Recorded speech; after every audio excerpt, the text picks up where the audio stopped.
Okay, there's another confession. I forget names, I mispronounce names, so please forgive me. This is the wrong job. I will not make a career of it. They say it's very paying, but it's not for me. Okay, so I'm inviting on stage Ian Cardozo and Probal Dasgupta. With much applause. Yay.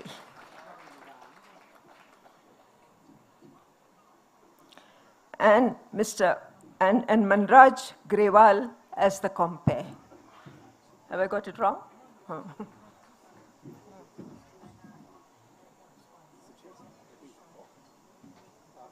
Yes, no? This is being sponsored by them? Oh, so I'm supposed to say, and I'm saying it, that the sponsors are VNR and they do eco-friendly houses.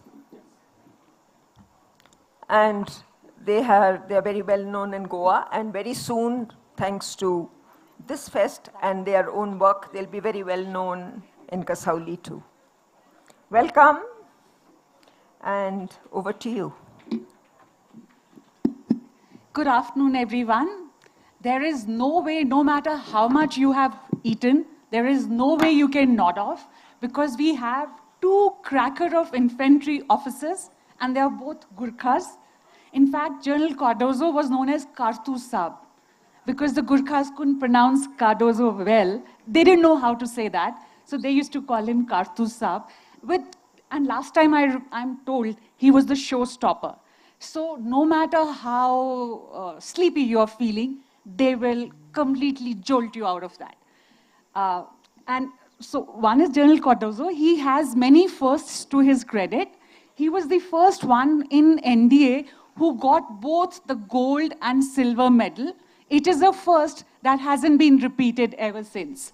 So he was not just a brilliant all-rounder, which is why you get gold, but he was also the first in academics, which is why he's still writing, and the only NDA cadet to get both gold and silver. Then also he's the first, may I mention that, disabled officer to command a battalion and a brigade. Another round of applause, please. Yes, and he has many books to his credit, the latest being 1965, Courage Unleashed. And with us, we also have Probal Dasgupta. He is a fantastic writer. I can't show you the book because it's there in Kindle, but it's a real page turner.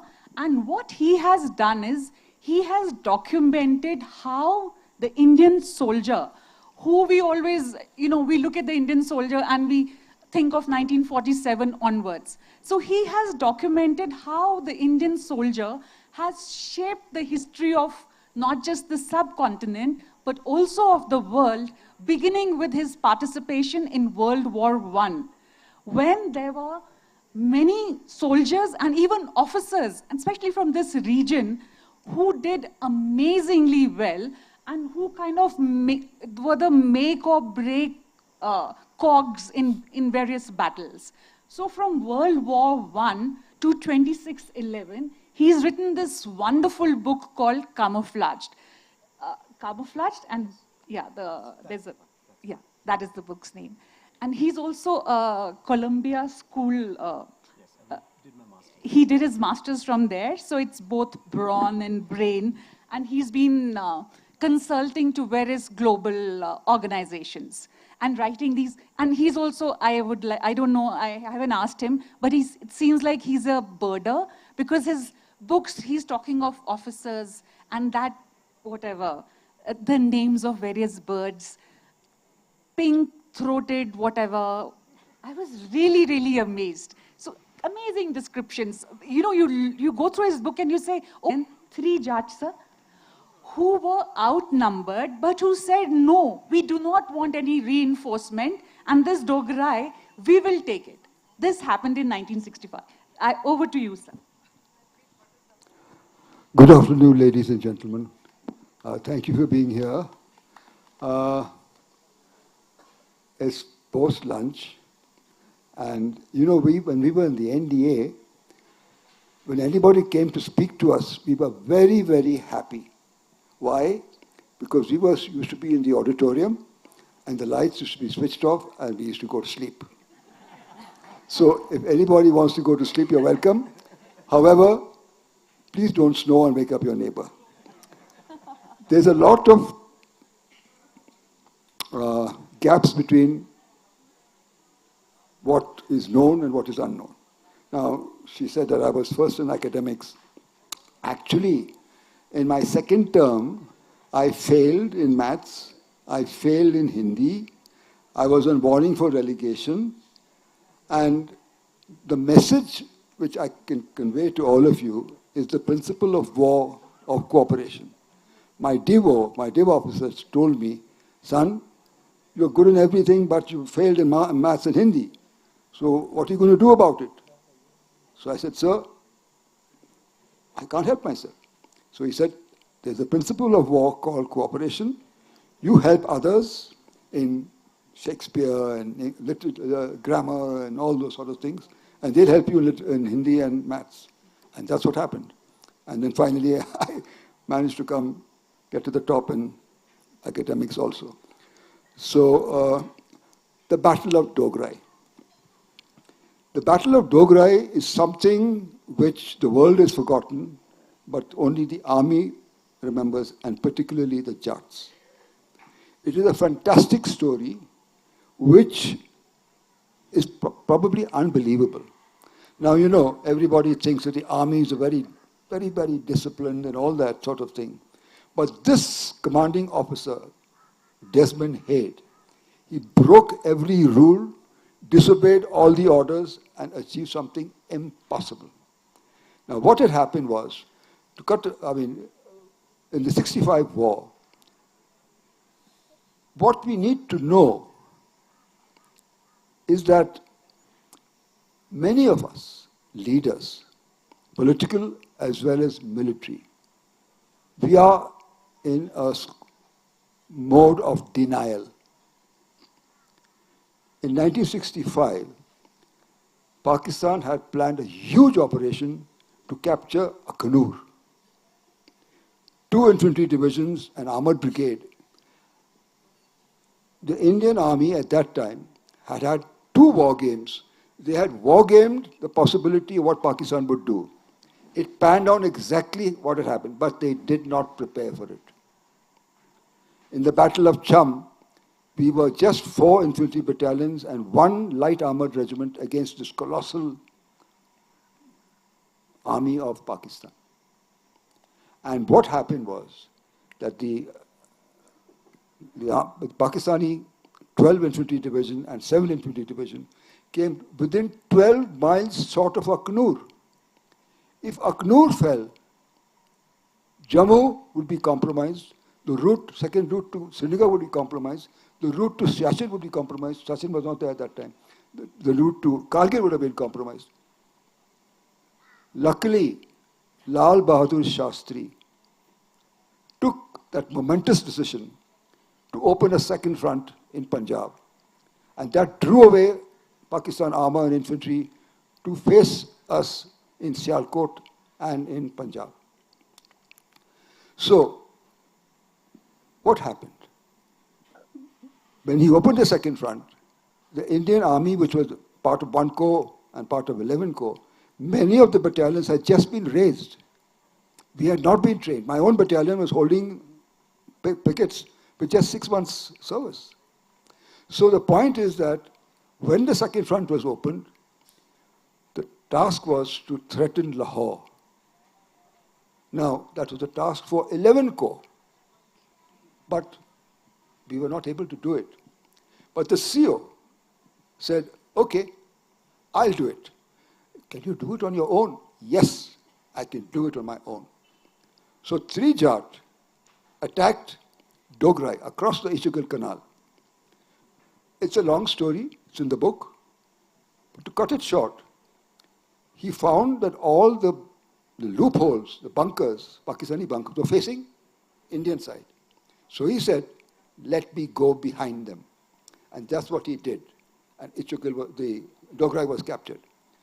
Now, he could have stayed there. Now, what rules did he disobey? The rules in the army, if you have to capture an objective, you have to be 3 times stronger than the people holding the objective. Why? Because many will die on the minefields, on the barbed wire, on the mortar fire, arty fire. But he was half the strength of the battalion which was holding, the 3 Baluch which was holding Dogra. But he went from behind, turned the defenses, captured Dogra, and then again disobeyed orders, went to Batapur, came to 12 miles short of Lahore. But the Indian army now realized that there has no armor support, there's no artillery support. What will happen to him? They called him back. So he had to come, the Jats had to come back. They were furious. They were very annoyed. Why? We have suffered so many casualties, so many have died, and you called us back? It's an insult to our honor. But the task to threaten Lahore had not been achieved. Dogra was empty. The Indian army could not recapture it. Pakistan reinforced it with a brigade, with a regiment of armor and artillery. Now, what would be required to capture Dogra again? A division. Because it's a brigade. 3 times.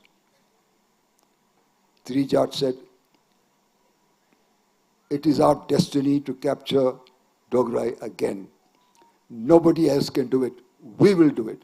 How can a battalion capture knock out a brigade? But that's what they did. It's a fantastic story.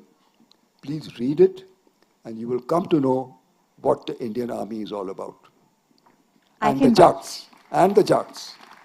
I can vouch for that. It brought tears to my eyes. At one point, I thought Palaram is dead, and then he survives. Yeah, you see, when they had to capture the second time, they had 26 medium machine guns. 108 Jawans were facing those machine guns. And Subedar Palaram said, he knew that if he didn't act at that moment would never come again. And he said, do or die, follow me. And 108 Jawans blanked out those 26 machine guns. Out of 108, only 27 survived. That is the story of Trijat. Yeah. And Paliram had 6 bullets in his body. His body was found on a bunker, came back, and another JCO had a bullet in his head. When the war was over, the doctor in the hospital saw him putting on his uniform. Where are you going? He said, sir, I hear that Pakistan has started the war again. I must go back. That is the spirit of the Indian Army. That is the spirit of the Jats. I think that's also the spirit of the Indian soldier and some ace pilots as well. So Probal starts his book with the Flying Sultans. So this is a story about 2 fighter pilots from India who fought in the First World War. One was in fact an uncle of Khushwant Singh, Hardit Malik. They had to devise a special helmet for him because he had a turban, and he wrote India on his plane. And then the other is Laddie Roy. He was the first Indian to get the Distinguished Cross. Yeah, and he lies buried in, there's a grave by his name in France, and you have the inscription in French, English, and Bangla. And he was this, you look at his picture, what a handsome man. And he downed 10 planes before crashing in a dogfight. Hardit Malik crashed, but he survived. And he went on to become a diplomat. This is something you should hear from Probal. Thank you, Manraj. And it's always a tough act to follow after listening to General Cardozo. But let me just try. So thank you for the wonderful things about the book. So, I realize that, we sometimes choose to own history or disown history, but it's not for us. It's for history to choose us. We can't choose our history. We have to narrate the history that has happened before. And I realize that in the last 100 years, the Indian soldier has played an important part in shaping the world order that evolved in the first part of the previous century and thereafter. So that's how the book moves across 100 years from 1910 to 2008. As you said, the first story is about 5 Indian fighter pilots. Now, there were 5 Indian fighter pilots who fought in the First World War. The story is about 2 of them. Hardeep Singh Malik went to England, went to study in Cambridge, and he was a good cricketer. In fact, the book starts with Sir Arthur Conan Doyle bowling right arm off spin to Hardeep Malik. And he dismisses him that day for a score of 19. But somebody had seen the talent in Hardeep Malik as a batsman and recommended him to Ranjit Singh Ji, who was a legendary cricketer then. Ranjit Singh Ji, recommended him to Sussex. So he was playing for Sussex in 2014 when the Archduke got assassinated and the county championship was disrupted. Hardeep Malik's future, which he thought was on the cricket grounds in Europe, was not there. But because his future lay in the skies of Europe, he went on to become India's first fighter pilot who fought in the war. And, he engages in a duel, like you said, with a German pilot. The interesting thing is then that both of them shoot at each other. Hardeep Malik gets a bullet in his thigh, and they both crash on, the German crashes on the German side, and Hardeep Malik somehow brings his plane down on a swamp. And the German goes down in flames. Paul Strale was his name. Hardeep Malik goes on to become the ambassador of India to France and Canada. Somebody chooses to write his biography 6 decades later. And while doing so, he goes up to Hardeep Malik and says, "Ambassador, I would like you to be introduced to somebody. It is a surprise for you." And who was that surprise? It was that German pilot. 6 decades later. So, we talk about resilience and we talk about renewal.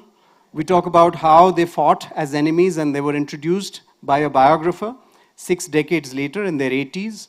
And he had gone on to become a professional car racer, whereas Hardeep Malik had gone on to become a diplomat.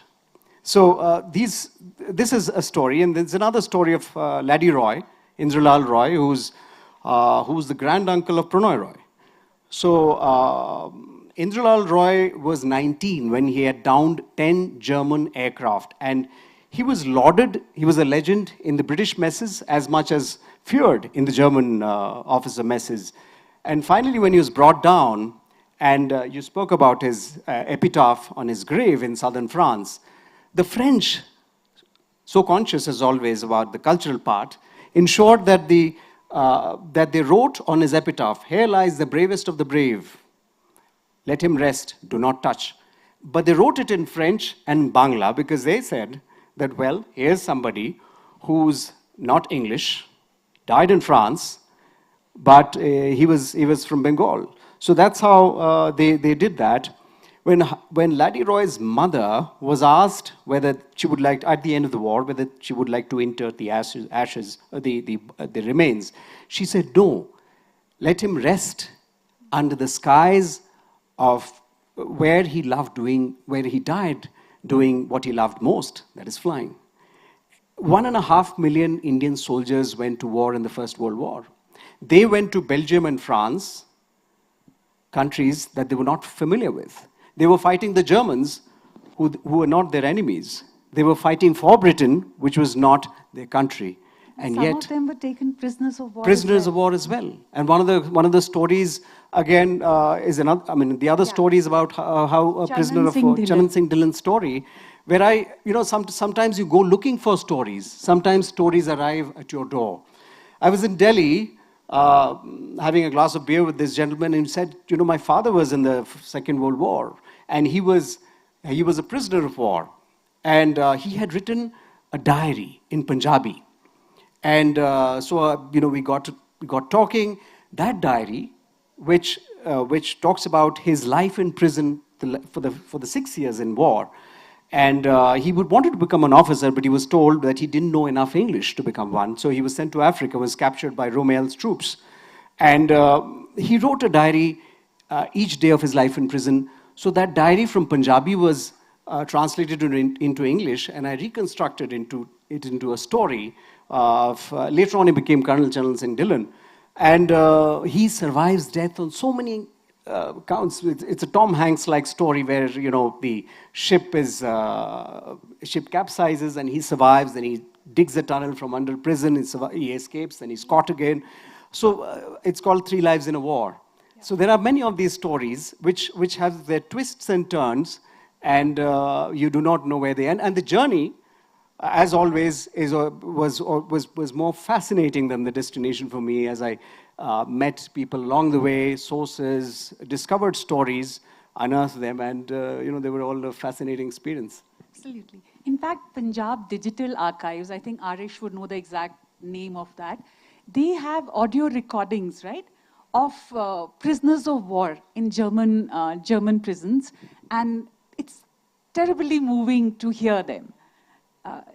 Prisoners recounting their hope for liberation one day, for freedom, of going back to their homeland. Can I just take over from what he said? Sure. About the Indian Air Force pilots? But in the 65 war, the story is not in this book, it's in Beyond Fear.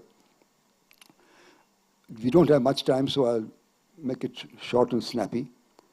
A pilot called Tubby Devaya, who was a very good hockey player, volunteered to be he was an instructor in an Air Force Academy in Hyderabad, but he volunteered to be frontline pilot in the war.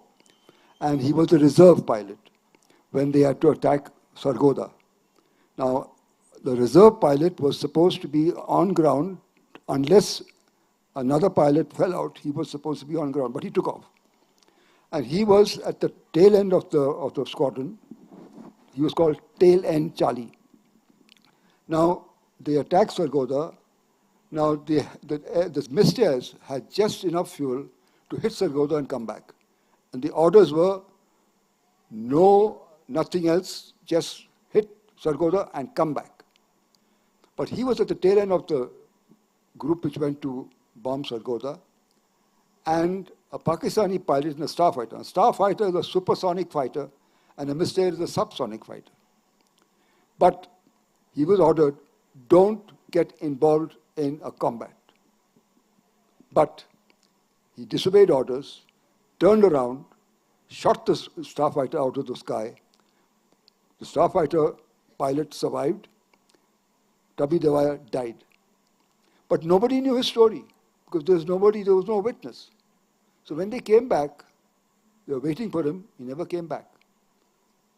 18 years later, a British historian wrote the history of the Pakistan Air Force and wrote the story about how a missed air fighter from India knocked out a starfighter from Pakistan. 18 years later, and they knew it could be no other than Tubby Devaya. 18 years later, the squadron commander wrote a citation recommending Tubby Devaya for a Mahavir Chakra. 18 years later, Air Force did not agree. It took him 8 years. So 23 years later, Tubby Devaya, who was buried in a field, farmer's field in Pakistan, was given the Mahavir Chakra.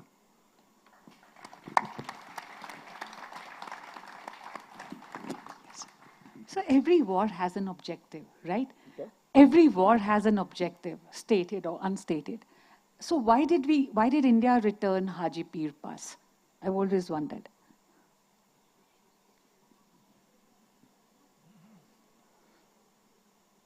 Every Indian was very upset when Haji Pir had to be given back.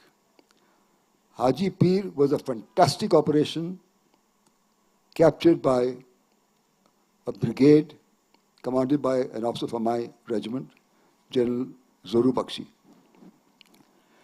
The reason why Haji Pir had to be given back is because of what I told you earlier. Pakistan Army, 7 Div and 12 Div, was sitting 12 miles short of Akhnur. If we didn't give Haji Pir back, they would still be there. The Haji Pir had to be given back so that Pakistan had to go back to where they came from. It's a sad story, but that is how it is. And was the war, Indo-Pak War 1965, Was it a victory or a draw? Victory or a draw. See, even in sport, there's no such thing as a draw. If you are looking at football, if you are looking at hockey, if you are equal, it's not a draw. You have penalty shootouts. And even if there you are barabar, then you have sudden death. And in cricket, if there's a draw, the side with the better run average is declared the winner. So also in war. Did India launch the war against Pakistan? No. Ayub Khan launched his attack on India the second time to get J&K by force. They failed. If they fail, is it a victory or a defeat? It's a defeat. Secondly, we captured 1,528 square kilometers of Pakistani territory. They had 544 square kilometers. We decimated the Pakistani Armored Division. America had given 400 M48 and M47 Patton tanks to Pakistan, plus 4 squadrons of Sabre jets, 2 squadrons of B-57 bombers, 1 squadron of starfighters, heavy RT, medium RT, communications. They were far better than us. But we destroyed the Pakistani division. Pakistani 4 was destroyed. It didn't exist anymore. So, as many strategists will tell you, the winner is somebody who can break the war machine of the other side and break their will to fight. And that's what we did. So we should be declared the winners. So it wasn't a draw. It was an Indian victory. Maybe people have other views about it, but this is my take on this. Perfect. So coming to 1971, you have a very interesting story about the 2 prisoners of war before the war actually started. Yes. And one of them rose to a very high position. Yes. Yeah, you could tell us about So that. this is a story of the Battle of Boira, but I had tried to use a different lens. So it's been told earlier too, but this time what I tried to do was to understand where the story went. This was just before the war of 1971 broke out, and you had a duel in the skies. You had the Indian Nats and the Pakistani F-86 Sabre jets, which had come from Canada. They were much superior to the Indian Nats, but the Indian pilots, 3 of them, they took on the 3 Pakistani pilots and actually hit all of them. One of them went back to Dhaka, one of the Sabre jets. 2 of them crashed. The 2 Pakistani pilots ejected, and one of them was taken prisoner by General Panag, General H.S. Panag, who used to be Captain Panag of Sikh then. And these 2 Pakistani officers were brought to the Indian camp, and then they were later repatriated to Pakistan at the end of the war. While one of them was being taken to Pakistan, was being taken to Delhi from Calcutta, after they had been imprisoned, after they had been taken prisoners, he said, this officer was Pervez Mehdi. He was Group Captain Pervez Mehdi then. So he said, while he was being taken in the aircraft as a prisoner, he said, I want to go to the washroom.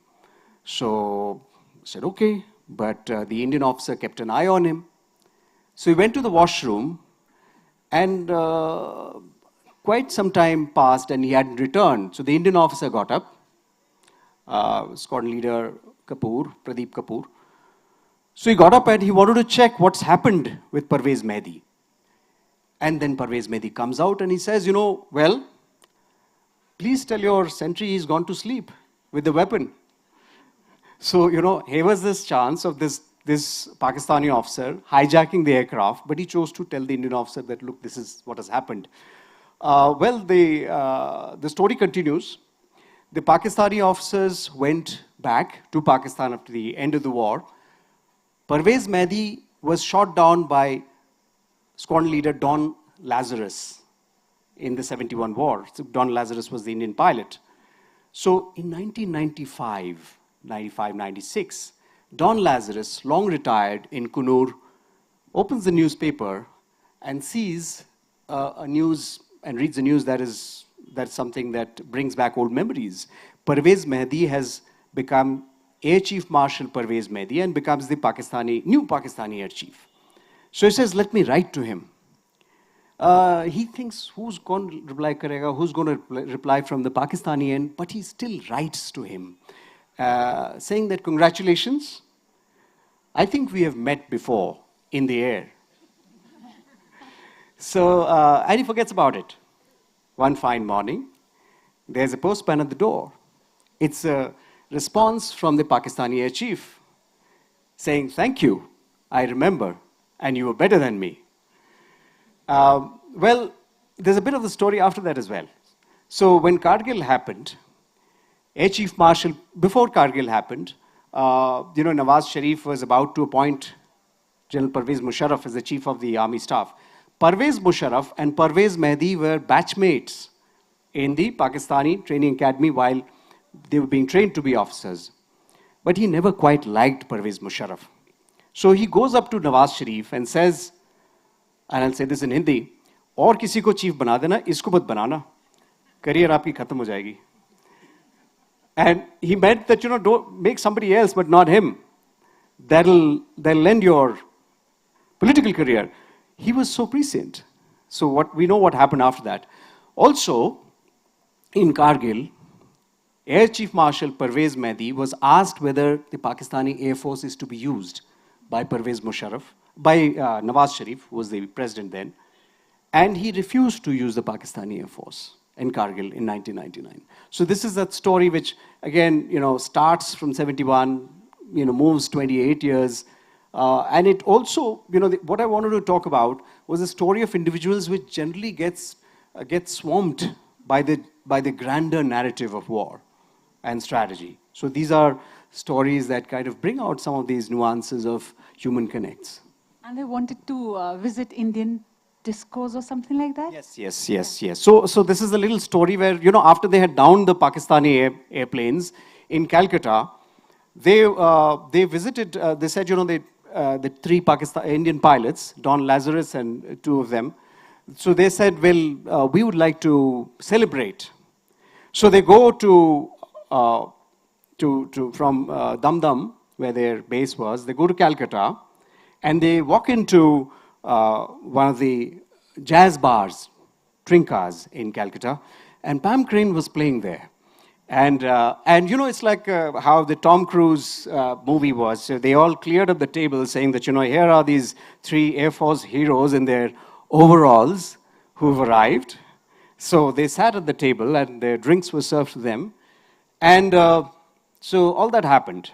So then, there was a bevy of women who lined up to get signatures from these Air Force heroes. And so they signed for them. One of the women, at the end, she says, I have no paper. And she turns around and she says, can you sign? So she doesn't turn around, actually. She thrusts herself and says, would you want to sign here? And the Air Force officer says, no, turn around. I'll sign on your back. So, and then 10 years later, at an Air Force Academy, the officer is posted here. I'll leave you to read the book and see who it was. And when he's posted there, a lady walks up to him and says, squad leader, did you recognize me? She says, no. She says, I was the lady who had got your signature in 1971. She was married to an Air Force officer. And she was married to an Air Force officer then. This is 1984. Yeah.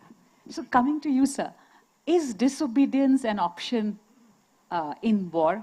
And can you tell us a little bit about the Badmash chapter? There's a chapter titled Badmash, and that's what I read first. So there is, he plays a role there.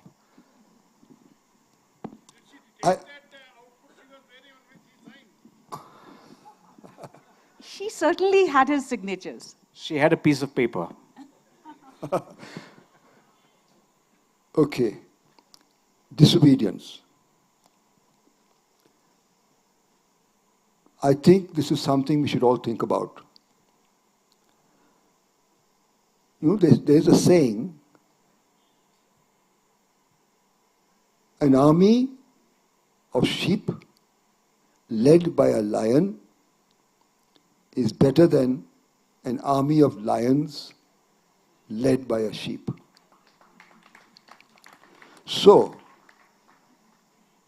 let us not try to say that the Indian army is full of the bravest people in the world. The Indian army is composed of people like you and me. They fill the distribution curve. Some are outstanding, some are very good, some are average, and some are poor. So, at times, we need to keep country first as our focus. And at times, we don't have lions. And sometimes, you have to disobey orders. My own experience, when I was commanding a division in Aknur, the orders from the Corps were that mortars and RCL guns will not be used except with the permission of the Corps headquarters. Now, I think any of us would know, by the time that permission came, it would be too late. So I delegated this authority to the battalion commander. So I'm a div commander, there's a brigade commander, there's the battalion commanders. I told the battalion commanders, see, it will be too late to get an okay from the Corps. I'm delegating this authority to you. Please don't misuse it, because my head is on the block. And what happened, I was in a chopper, flying over the line of control. Now, line of control is not marked on, it's marked on the ground, you can't see it. So, the Pakis opened up on my chopper, and the battalion commander on the ground opened up with an RCL gun, blew up a bunker, and 5 Paki soldiers were killed. So the Corps was very angry, and they asked me for an explanation. Why did you disobey orders? I said, sir, either you want the bodies of 5 Pakistani soldiers or a dead GOC and a destroyed chopper. Choice is yours. So, if you have to disobey orders, you should be prepared to take the consequences. But if you keep country first, I don't think you'll make a mistake.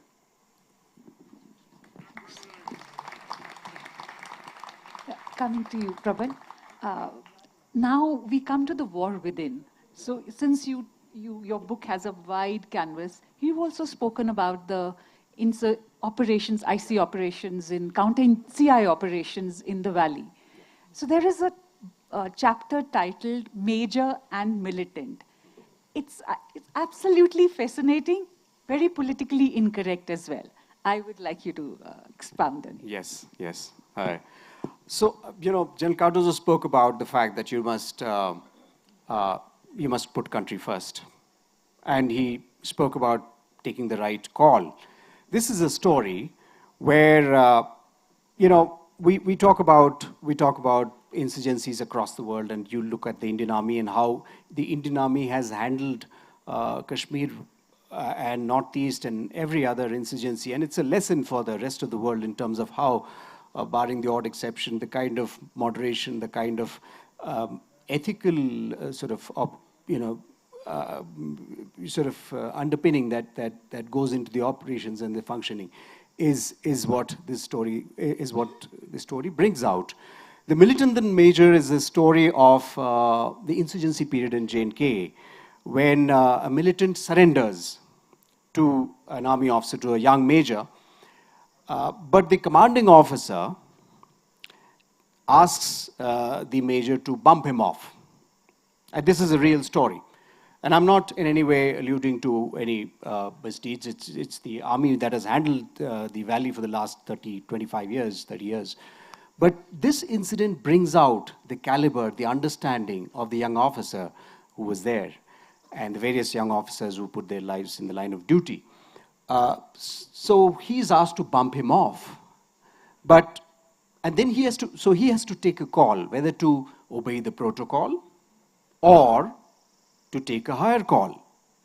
And his understanding was this militant had surrendered, and had surrendered because his lover was in the village and he wanted to come by and turn himself over to the Indian army, knowing or believing that the Indian army would take care of him.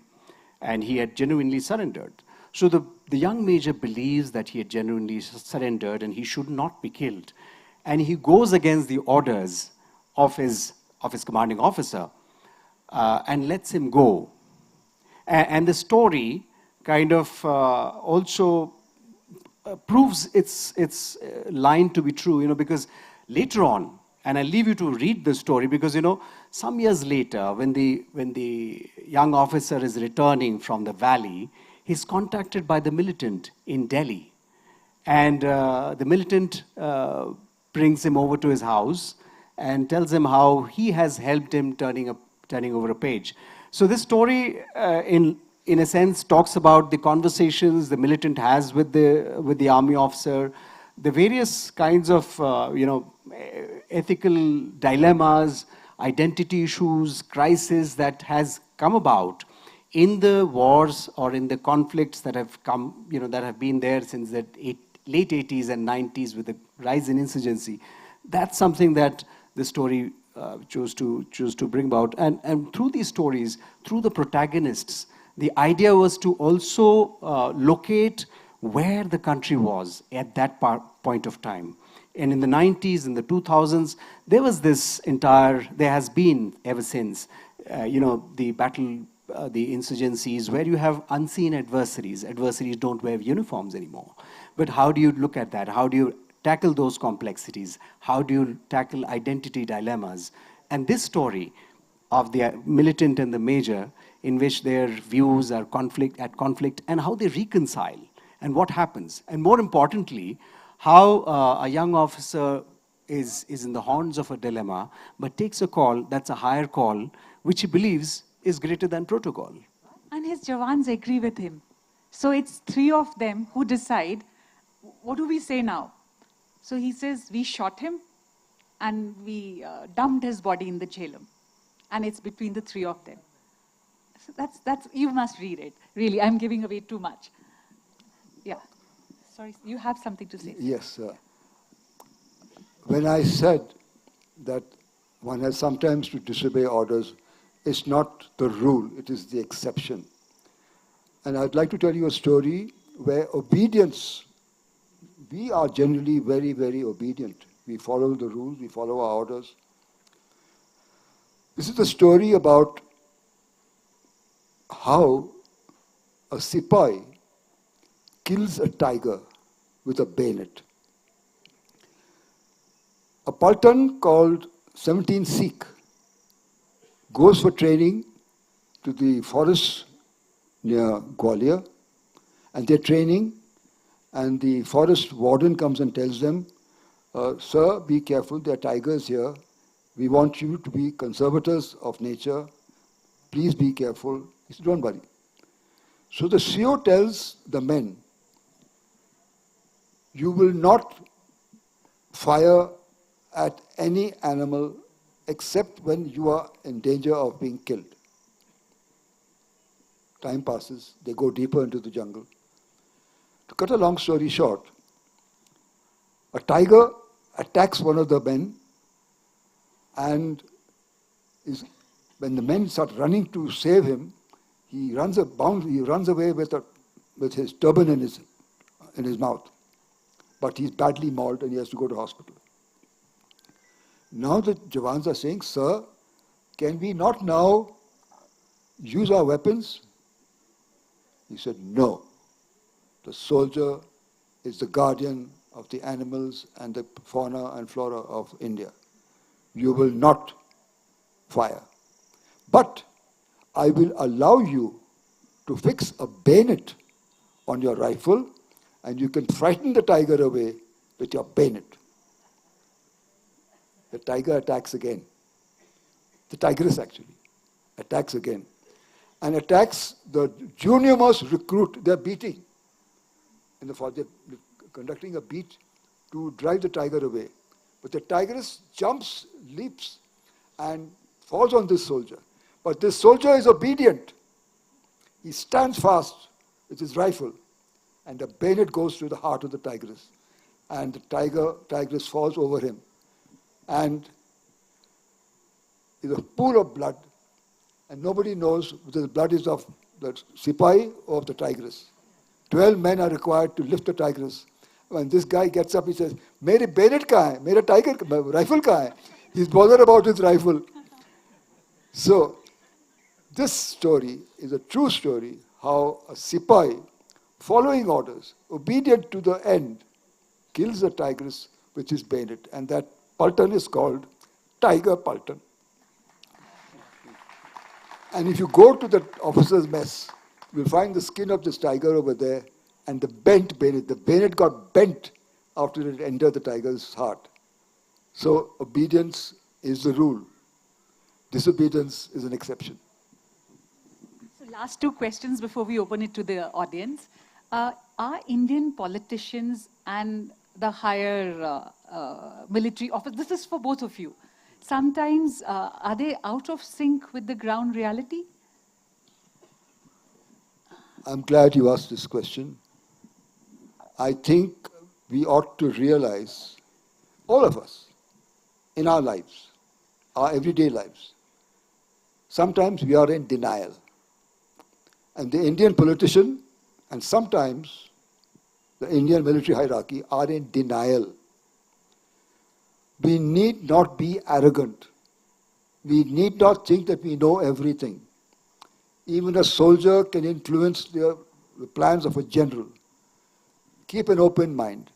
When we got independence, Sir Rob Lockhart, the first, of course, it's a very funny thing. If you read the history of 1947-48, you had British generals commanding the Indian army and the Pakistan army, and we are fighting against each other. What can be more funny than that? Anyway, so Pandit Nehru tells Rob Lockhart, I cannot give you additional resources. India has no enemies. We don't require an Indian army. We don't require an Indian Air Force or Navy. We only require a police force. Pandit Nehru was in denial. He needed to have an open mind to listen to what's happening on the ground. In 1962, he refused to accept that China was an enemy, despite the fact that Sardar Vallabhbhai Patel, 12 years earlier, had told him that China is an enemy, not a friend. But I'm not blaming, I'm not trying to judge. Who am I to judge? I'm just stating facts. We don't know what pressures the Prime Minister felt at that time, but he was in denial. In the 1965 war, I told you about the capture of Akhnur. We had conducted 2 war games.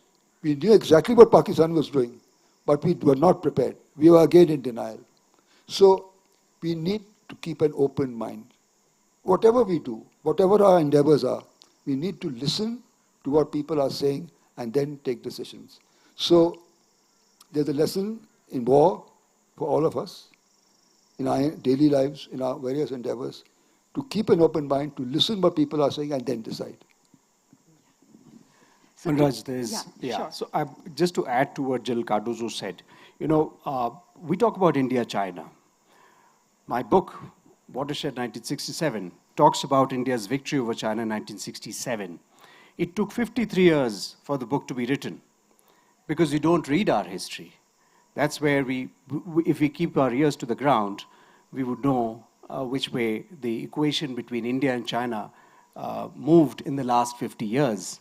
And that battle, or those 2 battles, and the politics and the drama that happened thereafter dictated much of India-China relations that followed. But that, again, took over half a century for us to talk about it. Of course, it appears in several articles and other places, but for a full-fledged publication to appear, it took us more than half a century.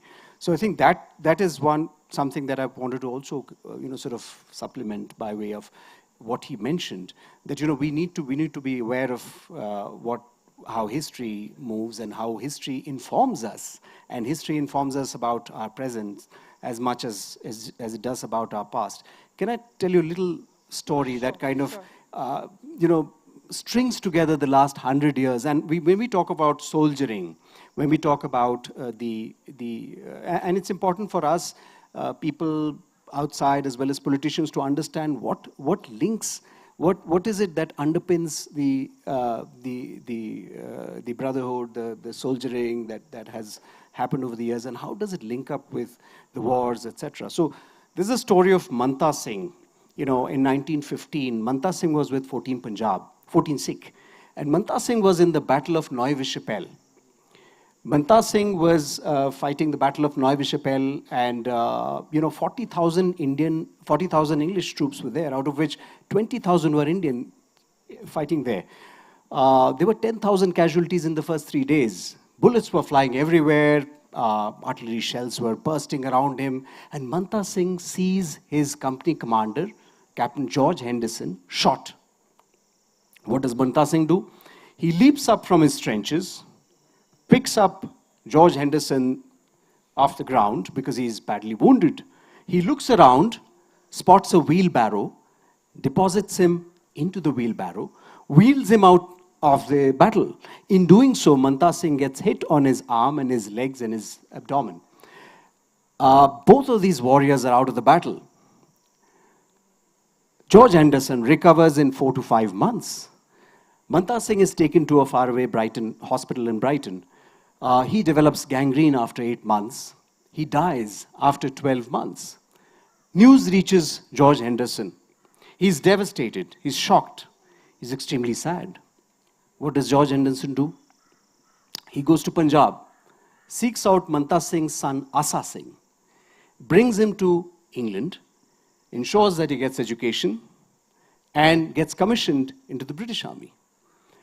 Second World War happens. The story doesn't end there, because in the Second World War, Asa Singh and George Henderson's son, Michael Henderson, fight shoulder to shoulder in North Africa as officers against Rommel's troops. But the story doesn't end there, because after independence, there are 2 countries. There's India as an independent country, and there's UK. The third generation, Asa Singh's son Jaimal Singh and George Henderson's son Ian Henderson, Michael Henderson's son Ian Henderson, are also together in a UN assignment. 3 generations, incredible. But the story doesn't end there. Where does the story go? So if you see today, there's a memorial commemorating Manta Singh's sacrifice in UK. It's called the Chhatri Memorial. Every year, or every 2 years, the families of Manta Singh and George Henderson get together. I wish I had a picture of that. About 30 people together, the cousins, the kids, the granduncles, niece, nephew, everybody. They're still together. So that is the saga of soldiering. That, for me, is the 100 years of this book. One last question, and then it's open to the audience. You have written about the desolation of war and how every war story is actually anti-war. And in the times that we are in, when there are so many soldiers out there in the battlefield and so many getting killed every day, what would you say, sir? You asked me to talk about Badmash and about Twists of Fate. These are 2 stories in the book of 1965. History is written by the victor. And in the process, much of which went wrong is brushed under the carpet. This is not right. If you write as a historian, you must write the truth. Because even in defeat, there's much to be learned. And if you make a mistake, that mistake must never be repeated. But if you brush it under the carpet, if you conceal it, I'm sorry, you will never learn. In the army, there's a saying, the best soldier learns from the experience of others. The good soldier learns from his own experience, and the bad soldier never learns. So therefore, all of us must look at this and face the truth. The story about Badmash is, again, how much time do we have? Very little. Very little. Okay, I'll make it very brief. Say again? Okay. Okay. No, what has happened is, we fought the 65 war under a brigadier who was not good. He was court-martialed, and he was not getting on with our commanding officers. So now he's replaced by another brigadier, and that brigadier had done well in 65. The war is over, and he comes to my post. Again, we don't have time. Read the book. He tells me, you command, you capture that picket, I'll give you a Mahavir Chakra. So I'm a young major, upset about the fact that my battalion had done so well in 65, we got no decorations because of this brigadier. So I told him, sir, this battalion doesn't work for awards. You give me the task and it'll be done. So he tells my CO, you got a very impertinent company commander here. But my commanding officer also was made of sterner stuff. And he said, sir, I'm sorry, but you asked for it. So that was the caliber of the CO. Now the point is now, I have to make my plans to capture this post. And there was no time left. I had no information. But I'd been taught in the IMA, that's the bell, the IMA, that there's something known as shadow patrols. Follow the enemy into his own area and you'll get information. So to cut a long story short, I followed a Pakistani patrol, just me, a JCO and an NCO. We followed a Pakistani patrol into their post. We went into their post. We were 20 yards away from their langar till we were discovered and all hell broke loose. What I didn't know at that time was that our Prime Minister Lal Bahadur Shastri was in Tashkent negotiating a ceasefire. And here was I, because after this, Pakistan opened up with all they had, mortars, artillery, huge conflagration. So, however, I survived. I was marched up to the brigade commander. The BM said, sir, the commander is walking up and down like a tiger, waiting for you. When I walked in, he wasn't walking up and down like a tiger. He was sitting at a table, waiting to devour me. However, I survived. The brigade command, because the army headquarters, army command, corps command, UN, everybody was, this whole issue. They asked me, are you starting another war? So, read the story. But the last part of what you said, the last story is about a Pakistani army officer and an Indian army officer. They've just finished the 65 war. And the war moves from 65 war to 71, 6 years later. And they meet, they're both detailed to go to a course, a staff college course in Australia. They meet at the Singapore airport. They're very reluctant to talk to each other. But finally, the wives get together.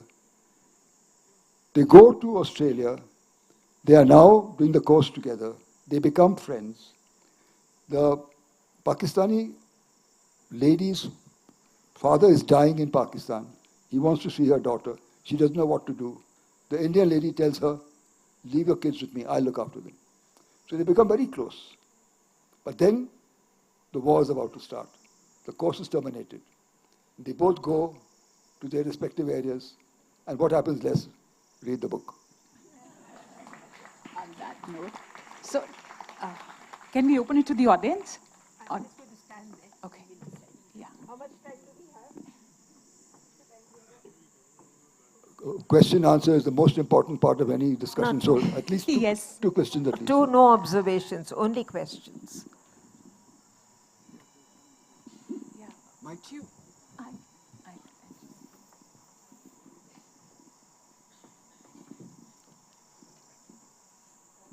Quick question on the type of warfare that's taking place now between the pagers, the walkie-talkies, the communication systems.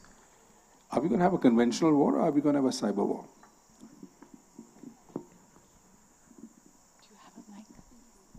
A difficult question, but the answer is it's going to be a hybrid war. A combination of both. Any last question? No? Well, thank you, gentlemen, for not only enthralling us, but for your experience and your storytelling skills. And thank you, madam, for drawing those stories out. Thank you, audience.